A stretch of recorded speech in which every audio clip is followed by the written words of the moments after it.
Imana niba ari nziza, niba ari urukundo, kubera iki yishe Afurika kugira ngo ikize abo hakurya y'amazi? Ese wowe nta kindi kintu wumvamo? Ese abo bantu bagiye bapfa, Abamowabu, Abamaleki, bo baremwe nande? Ntabwo yagombaga kubakiza? Bari bayitwaye iki ku rwego yagombaga kubateza abo bantu? Ikiganiro nitekereza umenye, turi gutekereza ku rundi ruhande tudakunda kubwirwa rwa Bibiliya. Ibyo tutabwirwa kuri Bibiliya, ibyihishe bindi tutabwiwe, tugomba gutekereza kugira ngo urujijo ruve ku Mana. Kuko iyo urebye, iyo ibyo bintu ubihuje, wumva Imana ari ingome. Imana ikora jenoside y'imfura. Jenoside nicyo bishatse kuvuga, kwica abantu ubahoye ubwoko cyangwa se ubahoye imyizerere cyangwa se ubahoye ikindi kintu wowe watekereza kugira ngo ubakureho, sibyo? Biswe rero imfura muri Afurika.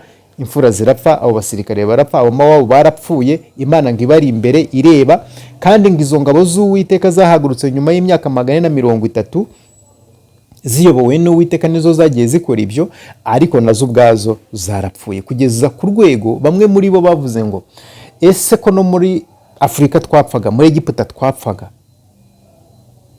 kuki mutaturekeyeho kugira ngo tuze gushirira muri ubu butayu, mutubwira ngo muzatugeza ahitwa i Kanani? Aha rero abajya babihuza n'urugendo rwo kuva mu isi ujya mu ijuru, mfite impungenge z'uko hari abashobora kuzatangira urugendo ntibazagere mu ijuru. Ukibaza ngo niba batazagerayo, Imana yaba yabaruhirije iki? Kuki itabaretse ngo bigumire aho ngaho n'ubundi bazabigwe iyo ngiyo? Yaba yabaruhirije iki niba itazabagezayo? Tekereza umenye, ikiganiro kuri Mizipa Oreli TV, mutegurirwa kandi mukagezwaho na Jean de Dieu Ntezikimwe. Ndabasuhuje aho muri hose ku isi, kandi mbahaye ikaze mu kiganiro Tekereza umenye kuri Mizipa Oreli TV. Nk'uko bisanzwe, ndi Ntezikimwe Jean de Dieu bategurira kandi nkaba ari ngewe ubibagezaho. Ikiganiro cy'uyu munsi rero kigiye kwibanda ku bitabo bigera muri 4 byo muri Bibiliya. Nababwiye ko Tekereza umenye tuzibanda cyane kuri Bibiliya, kubera ko Bibiliya ifite igice kinini cy'ubuzima bw'umuntu, ariyo mpamvu tugomba kuyisomerwa, tukayigishwa, ariko kandi tukagira n'uruhare natwe ubwacu rwo kuyisomera no kuyitekereza, kugira ngo turusheho gushingira imyizerere yacu mu byo tuzi neza bivuye no mu byo twatekereje, kuko Imana yahaye umuntu ubwenge kugira ngo abukoreshe. Rero iyo dufashe igihe tukabukoresha, tugatekereza, biduha uburyo bwo gusobanukirwa byinshi tutari tuzi, tugereranije n'ibyo abantu bagenda batubwira. Ariko kandi bitewe n'uko muri kwa gutekereza biduha n'umwanya wo kwitekerezaho bwacu, bituma Imana itwiyereka, tukamenya uko turi, tukamenya umugambi wayo ku buzima bwacu, tukamenya uko twabaho, tukamenya n'icyo twakora, bityo tukasezera ubuzima bw'urujijo. Uyu munsi rero tudatinze turaza gushingira kuri ibyo bitabo uko ari 4: Itangiriro, Kuva, Kubara, Gutegeka kwa kabiri, ndetse bibaye 5 turagera no kuri Yosuwa. Ntabwo byose ndi buze kubisoma, ariko amakuru nakubiye muri iki kiganiro aboneka muri ibyo bitabo byose. Ntabwo ndi buze kugira mu Balewi, ndahasimbuka kubera yuko mfite igihe cyo kuzahavuga, ariko icyo nateguye uyu munsi, amakuru menshi muzasome ibyo bitabo: Itangiriro, Kuva, Gutegeka kwa kabiri, Kubara na Yosuwa. Ayo makuru yose muzayasangamo mu buryo burambuye, ariko nagiye mfatamo ingingo ntoya kugira ngo ntange icyerekezo muzasomeramo, muzatekererezamo, noneho mu nama ndi buze gusorezaho muzabone uko mwihuza n'ibitekerezo byanyu n'ibyo mwigishijwe n'ibyo mwasomye, kugira ngo mukuremo ikintu kizima cyatuma mugira imyizerere cyangwa se imyemerere ihamye, idashingiye ku byo abantu babasomeye banabigishije gusa, ahubwo bishingiye no ku byo ubwanyu mwatekereje. Ndatekereza rero niba ari bwo gifungura iki kiganiro, ari bwo kinjira mu muryango wa Mizipa Oreli TV, wakora subscribe, ugakora like, ugakora comment, noneho ibiganiro byose tuzagenda dukora bikazajya bikugereraho igihe. Kandi waba wabikunze, ntibyakubuza no kubisangiza bagenzi bawe kugira ngo twese twubakane, cyane ko ubu buzima bidusaba kubakana kugira ngo tubashe kubamo neza. Rero umutwe w'isomo uravuga ngo kwimuka muri Egiputa, kwimuka muri Egiputa cyangwa se Misiri. Muri Bibiliya avuga kwimuka Misiri, iyimuka Misiri, kuva mu Misiri, ndetse hakaba hari abigisha benshi rwose ba Bibiliya basanisha kuva mu Misiri no kuva mu byaha, basanisha kuva mu Misiri werekeza i Kanani no kuva mu isi werekeza mu ijuru. Abenshi rero twiga izi nyigisho cyangwa se dusoma Bibiliya cyangwa se twizera Imana, twifuza kuzava mu isi tukazajya mu ijuru kubana n'Imana, nubwo igihe kizagera ngo tukongera tukagaruka muri iyi si, isi izaba yarabaye nshyashya, ibyo nabyo tuzabigeraho. Bivuze ngo mu ijuru ntabwo ari mu buturo bw'umuntu, ntabwo ari ahantu h'umuntu kuba, ngo icyo gihe bwo tuzagenda tujye gucirwa imanza nyuma y'imyaka 1000, ijuru n'isi bya kera bimaze gukurwaho, habayeho ijuru rishya n'isi nshya, tukagaruka mu isi izira imibabaro, izira ibyaha. Niko twigishwa kandi dukwiye kubyizera, ariko cyane tugomba kugira n'icyo twabikoraho kugira ngo iyo si, abo tuzabana mu ijuru, abo tuzacirwa urubanza tugahabwa amahirwe yo kuzagaruka mu isi, byibura tuzabana n'ubuzima butandukanye n'ubwo twabanye hano mu isi. Bivuze ko niba twarabanye neza hano mu isi, tukazagira amahirwe yo kongera kuyigarukamo, tuzabana neza kurutaho. Ariko niba twarabanye nabi hano ku isi, ntabwo ntekereza yuko nitwagaruka mu isi nshya tuzabana neza. Ntabwo ariko mbitekereza, ariko igihe kirageze ngo dukoreshe ubwenge bwacu, dukuremo ibintu bitwubaka kurutaho. Rero kwimuka mu Misiri, kuva mu Misiri, abigisha benshi n'abigishwa benshi babiri bakunda kugaragaza yuko ari ukuva mu byaha ujya mu gakiza, kuva mu bibi ujya mu byiza, kuva mu gukora ibyaha ukajya mu gukora ibyo gukiranuka, kuva mu isi ukajya mu ijuru. Aho ngaho rero niho tuza gushingira ibyo tugiye kuganira byose, ari naho harimo ibibazo byinshi tuzagenda twibaza, muzagenda mwibaza. Nge turashingira ku byo nibajije biri buze kuduha icyerekezo, noneho buri muntu wese ku giti cye azasabane n'Imana ye mu buryo asanzwe asabana nayo, uburyo asanzwe ayisenga, uburyo asanzwe ayibaza, uburyo asanzwe imusubiza, none hazasobanukirwa kurutaho, kandi bizatuma agira umwete, agira umuhate wo gufasha abandi batarasobanukirwa muri iyo nzira, kugira ngo tugire umuryango uhuje, utuje kandi wishimye, cyangwa se tube mu bihugu bifite amahoro, bifite amatekano, mbega tunezerewe cyane ko buri muntu wese yifurije ibyiza mugenzi we akanabimukorera. Ntabwo twazatekereza kuzajya mu ijuru, ahubwo twazanezezwa no kwibera muri iyi si, cyane ko ari bwo buturo bw'umuntu. Rero hari icyo kuva mu Misiri cyangwa se kuva mu byaha cyangwa se kuva mu isi ujya mu ijuru, hari icyo bisaba. Icya mbere cyo bisaba, bigusaba kuba uba mu Misiri cyangwa se uba mu gihugu kitari ikiwanyu, bigusaba kuba uba mu gihugu kitari gakondo yawe.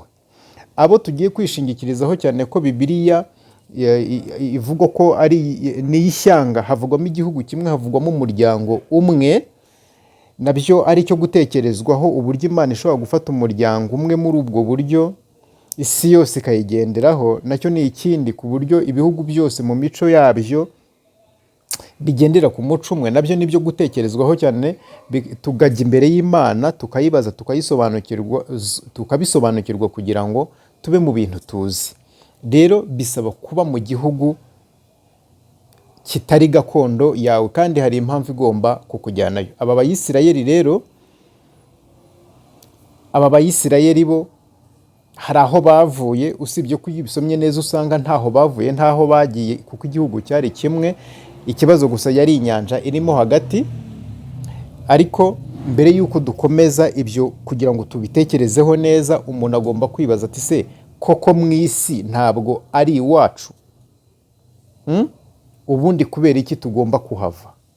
Mu isi ntabwo ari iwacu, ubundi kuki tugomba kuhava? Iyo usomye itangirira igice cya mbere umurongo wa 26 gukomeza ukagera nko kuri 30, hagaragaza uburyo umuntu cyangwa se Imana yavuze ngo ireme umuntu ku ishusho yayo, nabyo tuzabigarukaho, ikamuremera gutegeka ikirere, inyanja, ubutaka n'ibiba mu mazi.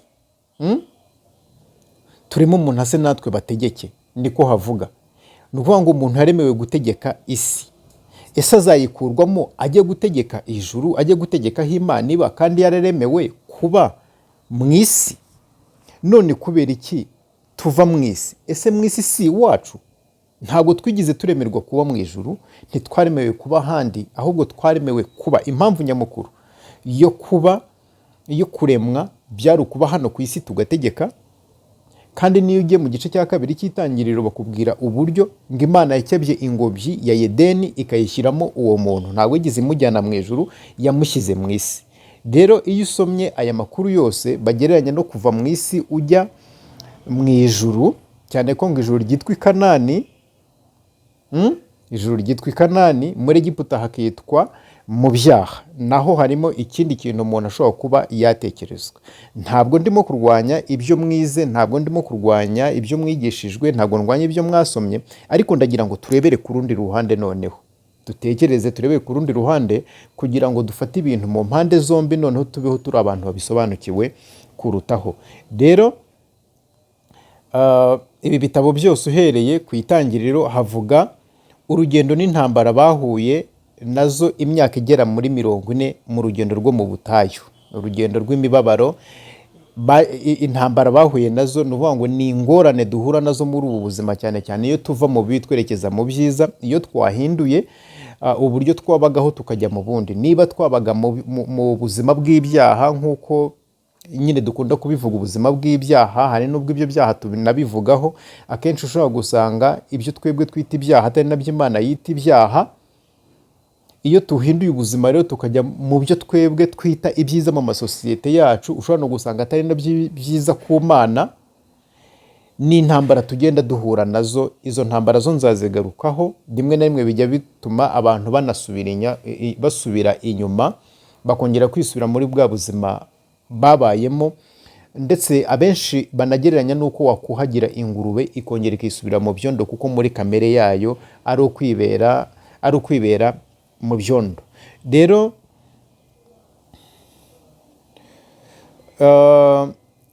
hari ikibazo dushobora gutangira noneho twibaza, cyangwa se ni ikibazo cya kabiri twakwibaza, kuko mbere twibajije ngo ese mu isi ntabwo ari iwacu?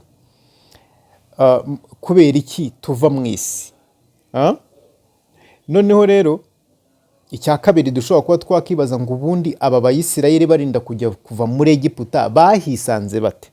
Aha rero reka mbanze mbahe amakuru noneho asa n'ayarambuye, kugira ngo twumve neza ibyo tugiye gutekerezaho ibyo ari byo n'ishingiro ry'iki kiganiro.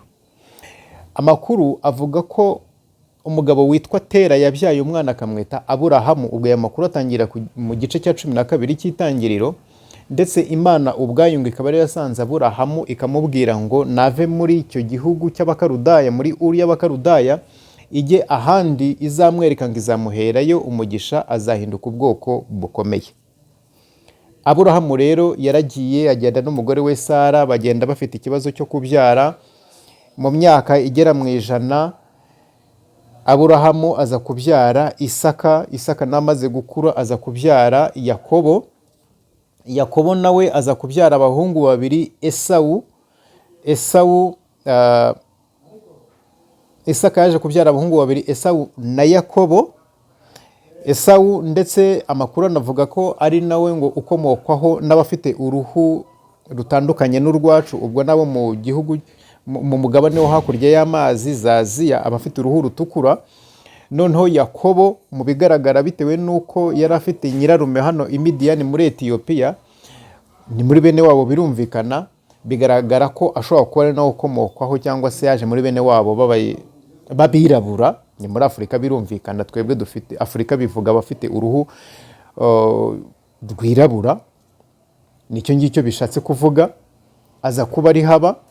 Noneho mu rugo, kubera amakimbirane yo mu muryango, yaje kuhavuka ashingiye ku mitungo, ku mirage. Esawu ashaka kwica Yakobo umuvandimwe we, aramuhunga hashira imyaka 14. Muri iyo myaka 14 rero yaje gushakamo abagore 4, abakobwa 2 bavukana, Rasheli na Leya, n'abakobwa babakoreraga, ababyaraho abana 12 aribo bakomokaho n'imiryango 12 ya Isirayeli nk'uko byanditse muri Bibiliya. Inzara yaje gutera rero muri icyo gihe, biba ngombwa yuko basuhukira muri Egiputa. Mu gice cya 37 havuga uburyo bagiye bagasanga umuvandimwe wabo yarabonye umwanya ukomeye muri icyo gihugu, umwami yaramugabiye intebe ye kugira ngo amutegekere, bitewe n'uburyo Imana yamukoresheje agatanga inama y'uburyo ikibazo cy'inzara cyazakemuka, ubwo yabahaga inama yo guhunika imyaka mu myaka 7 y'inzara no mu myaka 7 y'uburumbuke, gutyo muzabisoma. Noneho kubera ko bari abaturanyi, Egiputa na Isirayeli bari baturanye, hacagamo inyanja ya Mediterane gusa, biba ngombwa yuko noneho baza guhaha muri Egiputa, babona ibyo kurya. Umuvandimwe wabo arabamenya, abatumaho se, arababwira mujye kunzanira data. So nawe araza, ubwo ni amakuru muzasoma. Noneho baraza bisanga umuvandimwe wabo, ubwo yabibwiraga bakamenyana, yabahaye gutura ahantu bita i Gosheni, ni muri Egiputa. Barahaba rero, bahabaye igihe kingana n'imyaka 430. Muzabisoma mwitangirira igice cya 12 kugeza ku gice cya 50. Ayo makuru yose arahavuga uburyo bisanze muri Egiputa. Noneho rero Yakobo se aza gupfa, ndetse ngo baramwotsa. Ubwo ni ukuvuga ni nko kumushyingura mu buryo bashyinguraga mu gihe cyabo. Noneho ngo haza kwima umwami utarigeze umenya Yosefu nk'umutware wayoboye Egiputa. Noneho ngo yanga Abayisirayeli, abo bantu bari baravuye mu gihugu cy'iwabo bakaza gutura muri Egiputa, ngo arabanga. Noneho bashaka uburyo bwo kubamaraho gake gake, ngo bamarisha imirimo ivunanye, babakoresha imirimo y'uburetwa. Noneho bategeka n'ababyaza kugira ngo nihazajya havuka umuhungu bajye bamwica, ariko umukobwa mureke abeho. Bakoze rero uburyo bwose bwashoboka kugira ngo iryo shyanga barizimye. Rero ni muri icyo gihe havutsemo umwana witwa Mose. Uburyo yavutse nabyo muzabisoma mu gice cya 3, mu gice cya 2. Noneho bigeze mu gice cya 3 ngo Imana yumva gutaka abo Bayisirayeli batakishwaga n'imirimo bakoreshwaga, ituma noneho ngiza kuvugana na Mose. Icyo ni ikimenyetso kigaragaza ko Imana yiyereka umuntu, ibasha no kuvugana nawe, kubera yuko twese turi mu ntoki zayo. Igihe rero mvuga ngo jya imbere y'Imana, genda uyibarize, uwo nguwo ni ikimenyetso kigaragaza yuko Imana ibasha kwiyereka umuntu, ibasha kumwereka ibye, ibasha kumweza, ibasha no kumuha misiyo. Ibyo nanjye byambayeho, nubwo mbahaye urugero rw'ibintu mubasha kwisomera, ariko ibyo nanjye byambayeho. Imana yaranyiyeretse, ivugana nanjye kandi mpa misiyo. Bimwe mu byo ndimo gukora rero, nkora n'ibi biganiro, biri muri misiyo yampaye. Nawe ufite misiyo yawe, nawe ufite uburyo wavugana nayo ikaguha misiyo yawe. Mose rero aravuka, arakura, aza guhabwa misiyo. Muzasoma ubuzima bwe, uburyo yabaye muri Egiputa, uburyo yize, uburyo yakoze, ibintu byose muzabisoma muri ibyo bitabo. Rero aza guhabwa misiyo.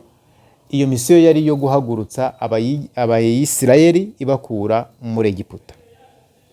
Ayo makuru ngira ngo ngerageje kuyacamo mbabwira uburyo noneho bisanze muri Egiputa, kugera ku rwego noneho bagombaga no kuhava.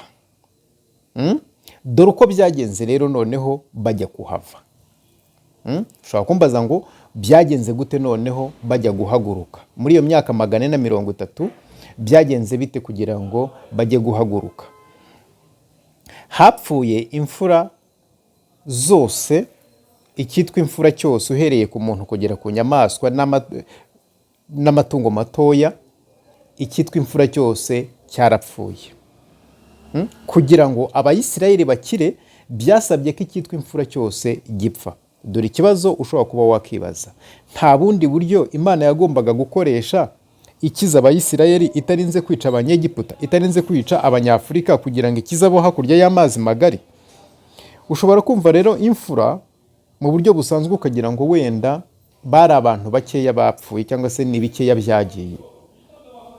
Reka ntange urugero, reka mpere kuri sogokuru wenda, niba sogokuru wanjye ari imfura, papa akaba ari imfura, nanjye nkaba ndi imfura, nkaba mfite n'imfura, bivuze ngo mu muryango hapfuyemo abantu 4, imfura 4. Niba noneho nyogokuru nawe yari imfura iwabo, bivuze ngo nawe yarapfuye. Noneho reba mu gihugu cyose, uhereye kuri sogokuru niba bari bagihari, urebe mu gihugu cyose abantu bapfuye ukuntu bangana. Wenda uhereye kuri njyewe, sogokuru ubwo yarapfuye niba yari imfura, papa yarapfuye niba yari imfura, nanjye ndapfa niba nari imfura, n'imfura yanjye ubwo yarapfuye, niba nari mfite n'umwuzukuru w'imfura ubwo nawe yarapfuye. Noneho reba mu gihugu cyose hapfuye abantu bangana iki, kugira ngo ishyanga ry'abantu, amakuru avuga ko batageraga kuri 2 miliyoni kugira ngo abo bantu babashe kubaho. Noneho ntabwo ari icyo cyonyine cyabaye, ngo bamaze no guhaguruka bakagera ku nyanja itukura, abajenerali, ingabo zose zabakurikiye, abagendera ku mafarashi, ubwo ni nka special force yo muri icyo gihe, bose ngo baguye mu nyanja kugira ngo itsinda ry'abantu batagera kuri 2 miliyoni bambuke. Ntabwo byahagarariye aho ngaho, ubwo ndi kukubwira ibyabaye noneho kugira ngo abo bantu babashe kugera mu gihugu cy'iwabo i Kanani. Ndakubwira n'urugendo n'intambara bahuye nazo. Bageze imbere, bagera ahantu hitwa Isinayi, ngo Imana ibaha amategeko yayo bagombaga kugenderaho hagati yabo. Ayo mategeko yanditse mu gitabo cyo Kuva igice cya 20. Uburyo batagomba kugenda bibana, uburyo batagomba kugenda barongorana hagati yabo, cyane kurumva ni abavandimwe, ni imiryango 12, ni abavandimwe, ntibagomba kugenda barongorana hagati yabo. Bahabwa amategeko ngo ntugasambane, ntukibe, ntukagire ibi n'ibi n'ibi. Bwari uburyo ni nka management mu buzima bwabo bwo muri urwo rugendo. Noneho ngo bigiye imbere, batangira bahabwa amategeko y'intambara. Mu gutegeko kwa 2:20 handitse amategeko y'intambara. Iyo ntambara rero noneho barwanye n'abamaleki, barwana n'abamowabu, inzira yose yari imirambo, kugera ku rwego abari ababyeyi bavuye muri Egiputa bose bashiriye mu nzira, batigize bagerayo, ku rwego bamaze kwambuka Yorodani bashinze ibibuye, ni nk'urwibutso, ngo bandikaho amateka kugira ngo abazahanyura cyangwa se abazaza nyuma yabo bazasobanukirwe urugendo rwabo rwo kuva muri Egiputa berekeza i Kanani. Ntabwo ari izo ntambara zonyine barwanye, kuko bageze kuri Ayi bajya kurimbura umudugudu waho, ari naho ngo Yosuwa, nyuma y'uko Mose apfuye, ababyeyi barapfuye n'umuyobozi wabo wahagurukije yarapfuye, hagati aho barinubye baravuga ngo ubundi mwadukuriraga iki muri Egiputa kugeza ubwo tugiye gushirira ahangaha mu butayu, kandi naho hari iki, hariyo imva. Imana ngo yagendaga imbere yabo ku manywa mu nkingi y'igicu ibatwikiriye, nijoro igahinduka inkingi y'umuriro ibayoboye. Iyo nzira yose rero aho abamaleki bapfiriye, aho abamowabu bapfiriye, ngo Imana yabaga ibayoboye. Wumva Imana isize yisha Abanyafurika, abana ba Afurika isize bishe imfura zaho, abasirikari bataye mu nyanja, noneho nabo hakurya y'inyanja nabo ubwabo igiye ibarimbagura. Hari aho byageze rero Imana nayo ubwayo irapfa mu mitekerereze yayo bitewe n'ibyo yagendaga ibakorera. Batangira kuyitwara mu isanduka, ngo amategeko bayashyize mu isanduka, ikimenyetso cy'uko Imana iri kumwe nabo, ngo isanduka ikabajya imbere, nabo bagakurikira kugira ngo babashe kubona inzira. Bivuze ngo Imana nayo yarapfuye, barayiheka bitwara mu isanduka bayigeza i Kanani. Iki ni ikintu cyo gutekerezwaho cyane. Imana niba ari nziza, niba ari urukundo, kubera iki yishe Afurika kugira ngo ikize abo hakurya y'amazi? Ese wowe nta kindi kintu wumvamo? Ese abo bantu bagiye bapfa, abamowabu, abamaleki, bo baremwe nande? Ntabwo yagombaga kubakiza, bari bayitwaye iki ku rwego yagombaga kubateza abo bantu? Ikiganiro nitekereza umenye, turi gutekereza ku rundi ruhande tudakunda kubwirwa rwa Bibiliya. Ibyo tutabwirwa kuri Bibiliya, ibyihishe bindi tutabwiwe, tugomba gutekereza kugira ngo urujijo ruve ku Mana. Kuko iyo urebye, iyo ibyo bintu ubihuje, wumva Imana ari ingome, Imana ikora jenoside y'imfura. Jenoside nicyo bishatse kuvuga, kwica abantu ubahoye ubwoko cyangwa se ubahoye imyizerere cyangwa se ubahoye ikindi kintu wowe watekereza kugira ngo bakureho, sibyo? Biswe rero imfura muri Afurika. Imfura zirapfa, abo basirikare barapfa, abo mawabo barapfuye, Imana ngo ibari imbere ireba, kandi ngo izo ngabo z'Uwiteka zahagurutse nyuma y'imyaka 430 ziyobowe n'Uwiteka nizo zagiye zikora ibyo, ariko nazo ubwazo zarapfuye, kugeza ku rwego bamwe muri bo bavuze ngo ese ko no muri Afurika twapfaga, muri Egiputa twapfaga, kuki mutaturekeyeho kugira ngo tuze gushirira muri ubu butayu mutubwira ngo muzatugeza ahitwa i Kanani? Aha rero abajya babihuza n'urugendo rwo kuva mu isi ujya mu ijuru, mfite impungenge z'uko hari abashobora kuzatangira urugendo ntibazagere mu ijuru. Ukibaza ngo niba batazagerayo, Imana yaba yabaruhirije iki? Kuki itabaretse ngo bigumire aho ngaho n'ubundi bazagwe iyo ngiyo? Yaba yabaruhirije iki niba itazabagezayo? Bigiye imbere rero, bavuye kuri Ayi, bambutse Yorodani, bashinze ibibuye. Ubwo ni nk'inzibutso bagiye bubaka mu nzira kugira ngo ayo mateka yabo atazibagirana. Ababyeyi barashize, hasigaye imfubyi gusa. Imfubyi nizo zambutse Yorodani, ziragenda zigeze kuri Ayi, ku Iyeriko, ku mudugudu witwa ngo Iyeriko, ni ku rugabano rwa Egiputa n'ubundi na Isirayeli, usibye ko kera byahoze ari igihugu kimwe kurikije uko amateka kubwira. Abanyegiputa ba kera bariraburaga, Abayisirayeli ba kera bariraburaga, cyari igihugu kimwe, ariko uko amateka yagiye yubakwa byabaye ibihugu bitandukanye. Abo bana rero b'imfubyi, urwo rubyiruko ngo nirwo rwabashije rwonyine kugera i Kanani, ariko mbere y'uko rwinjira Kanani rwageze i Yeriko, ruzenguruka ngo umudugudu wa Yeriko inshuro 7. Yeriko igwira abantu barimo aho ngaho barapfa. Ese nk'abo bantu b'i Yeriko bazize iki? Ese basabwe inzira byibura banga kuyitanga? Ni Imana yica bamwe kugira ngo ikize abandi, kandi bose ari umurimo w'intoki zayo. Ubwo ngenda yikemangaho, nawe ni ibintu byo gutekerezaho. Noneho rero bageze i Kanani, hari ibintu abo bana bakoze byari bikomeye cyane. Barimbuye abantu bahasanze, amahanga 7 bahasanze: Abahivi, Abaheti, Abayebusi, Abagirugashi, n'amahanga agera muri 7. Ubwo ni imiryango 7 y'abantu bari batuye icyo gihugu.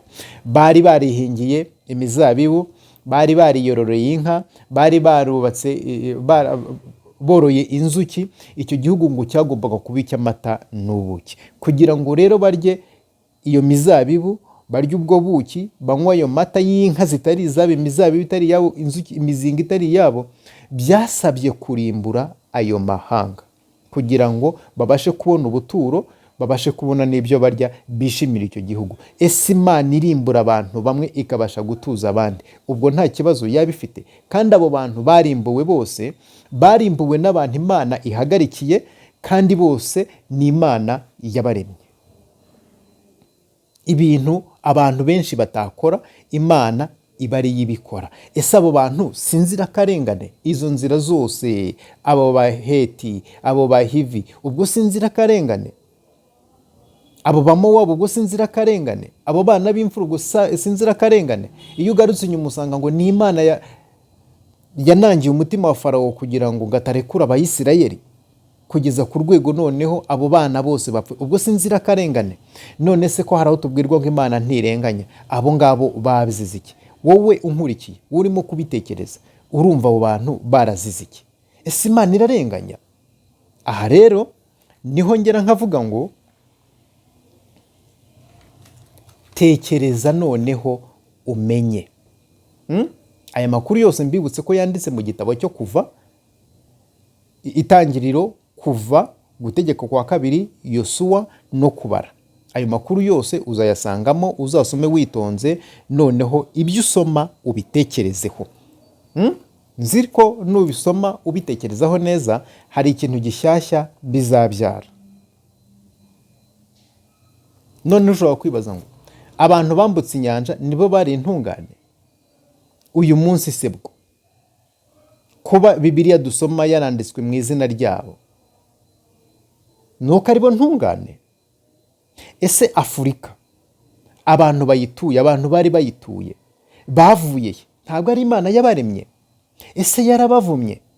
ese kubavuma niba baravumwe bakoreye iki Imana gituma ibavuma?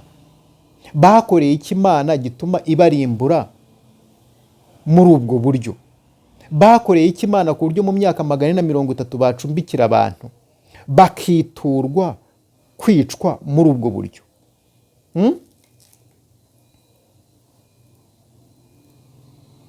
Ngaho mumbwire, Imana noneho ubwo yaba yarushije iki Farawo? Farawo yabicaga gake gake abicishije imirimo ivunanye, agategeka ngo nihavuka umwana bamunige w'umuhungu, umukobwa bamureke abeho. None Imana yo ko yafashe ababyeyi ikabica, ingabo ikazica, abana b'imfura ikabica, igihugu cyose ikagiteza umuborogo, kandi Farawo ntabwo yari yarigize abikora, yaba yararushije iki Farawo? Ikiganiro nitekereza umenye. Niba rero ibibazo byose twibajiye muri iki kiganiro bikanguye imitekerereze yawe, niba nawe ubitekerejeho, niba wajya kubitekerezaho ariko wenda ukabura uwo wabibaza cyangwa se ukabura uko wabisohora, bitewe n'uko batubwiye ngo gukoresha ubwonko bwacu mu byerekeranye n'iyobokamana ni ibyaha, kuko ntawe ukoresha ubwenge mu by'Imana. Niba ariko bakubwiye, uyu munsi shira ubwoba ukoresha ubwenge bwawe, kuko ibi ngibi ntekereza ko nta muntu uzaguha ukuri kwabyo. Nta wagiye mu ijuru ngo agaruke atubwire ukuntu bigenda, nta n'uwagenze runo rugendo watubwira uko ibintu byari bihagaze, nta warwanyiza intambara ngo aze aduhe amakuru. Twese dusoma iki gitabo tugakoresha ubwenge tukanariza, cyokora ngo umwuka w'Imana akadusobanurira. Umwuka w'Imana ni Imana ubwayo, kandi asobanurira umuntu wafashe umwanya akajya kuyibaza. None rero reka nkwihera inama tukiri aha ngaha, niba wumva mu mitekerereze yawe nawe hari ikintu kijemo, niba wumva ko ukwiriye gutekereza, gukoresha ubwonko bwawe kugira ngo uvirwe n'umucyo mushyashya, nyemerera tugendane iyi nzira. Genda ujye imbere y'Imana. Imbere y'Imana ni ahantu hose, Imana ibera hose icyarimwe kuko turi imbere yayo nyine, sibyo? Ariko ukwiriye kugira ahantu wihariye uhurira nayo, ahantu uturiza, ahantu uganirira nayo, ahantu uyibariza, ahantu igusubiriza. Twabonye ko Mose yamusanze ikamuganiriza, ikamubwira ngo Mose, gutaka k'ubwoko bwawe ari bwo bwoko bwanjye kwangezeho, none haguruka ujye kwa Farawo umubwire arekure ubwoko bwanjye. Iyo ni message Mose yahawe ubwo yari aragiye intama ahitwa Imidiyani, ni hakurya ahangaha muri Etiyopiya. Nawe birashoboka ko rero wagira ahantu uturiza, birashoboka ko wajya ahantu ukiherana n'Imana. Narabivuze amasengesho mu rwiherero, nzanababwira iyo uri mu rwiherero ibishobora kukubaho, ibyo ushobora kubona, uburyo ushobora kwitwara n'uburyo ujyayo, sibyo? Ariko muri uyu mwanya fata umwanya utuze, ujya ahantu wiherere, ubaze Imana uti, ubundi imbere yawe umbona ute? Ni wowe wandemye, nta handi hantu nakomotse usibye kuri wowe, niko mbizi. None ndagira ngo unyereke ukundi imbere yawe ingaragara gute, iyo undeba umbona gute, ubundi wandemeye iki? Utuze, wayibwiye, tegereza noneho nayo igusubize. Ikintu igukorera ikwereka ukuri, ubwawe ukabyemera, ukavuga uti ibi bintu ni ibyanjye, ubu buzima ni ubwanjye bwo ku isi kuko nabubayemo, ariko ko mbona hari ahantu hashobora kuba hari amakosa, wanyemerera ukambabarira, ugatuza, Imana ikakubabarira. Iyo ikubabariye urabimenya. Nzakora ikindi kiganiro mbabwire nti mbereke iyo Imana yababariye umuntu uko bigenda. Iyo umaze kubabarirwa, Imana iguha inshingano. Noneho rero aho ngaho, iyo umaze kugirana ubusabane nayo, nta mutima ukurega ibibi ufite amahoro, ufite ibineza neza, urimo kumva ijwi ry'Imana, niho ushobora kuyibaza ngo se uru rugendo, tugendeye nko ku byo turimo kwiga aha ngaha, uru rugendo rw'Abayisirayeli kuva muri Afurika bajya muri Aziya, bigereranywa no kuva mu byaha ujya mu gakiza, bigereranywa no kuva mu isi ujya mu ijuru. Ese birakwiriye yuko tuva mu isi? Ese mu isi ntabwo ari iwacu? Kubera icyo abana b'imfura bapfuye? Ese ntabwo baba bararenganye? Ko ndimo kubonamo akarengane. Ese ko mbona nawe wica, ni gute umuntu yareka kwica? Waravuze ngo ntukice, kandi nawe ubwawe urica. Aho watangiye amategeko, abantu bagiye bapfa umugenda, kugeza ku rwego ababyeyi bahagurutse muri Egiputa bose barapfuye, barashize. Abana b'imfubyi bagezeyo, nabo bagezeyo barimbura abo bahasanze, ntibigize baturana nabo, ntibigize bashaka guturana nabo, bariye ibyabo, babirira hejuru y'imirambo yabo. Ese Mana, aba bantu bazize iki? Ese ubu si inzirakarengane? Ese urarenganya? Aho ngaho Imana kubera yuko ikunda ukuri kandi ikunda umuntu, iragusubiza. Ikiri bugusubize kiraza kuba ari icy'ukuri. Uragishingiraho ugira imyizerere mizima ku Mana itandukanye n'iyo wari usanganywe, niko mbyibaza, bigendanye n'ibyo bakwigishije cyangwa se n'ibyo wumvishe, kuko noneho uraza kuba wihuriye n'Imana nyirizina. Imana iragukunda, Imana irakumva, Imana itegereje kuyiza imbere kugira ngo igusobanurire, ikungure ubwenge, iguhe inama, iguhe amahoro yo mu mutima, ikwigishe kuyarinda, ikwigishe kubaho, ikwigishe kuyikorera, ikwigishe byose kandi ture muri wowe. Rero wowe ufashe umwanya wo kujya imbere y'Imana, nkwifurije ibyiza byose, nkwifurije umugisha w'Imana, ari wo kubabarirwa nayo, ari wo kwezwa nayo, ari wo guhabwa amahoro yo mu mutima, ari wo guhabwa ibinezaneza no gutangira urugendo rushya rw'ubuzima kandi no guturwamo n'Imana. Niba hari ikibazo ufite, wandike muri komenti, nzongera nkore ikiganiro ngusubize. Imana iguhe umugisha.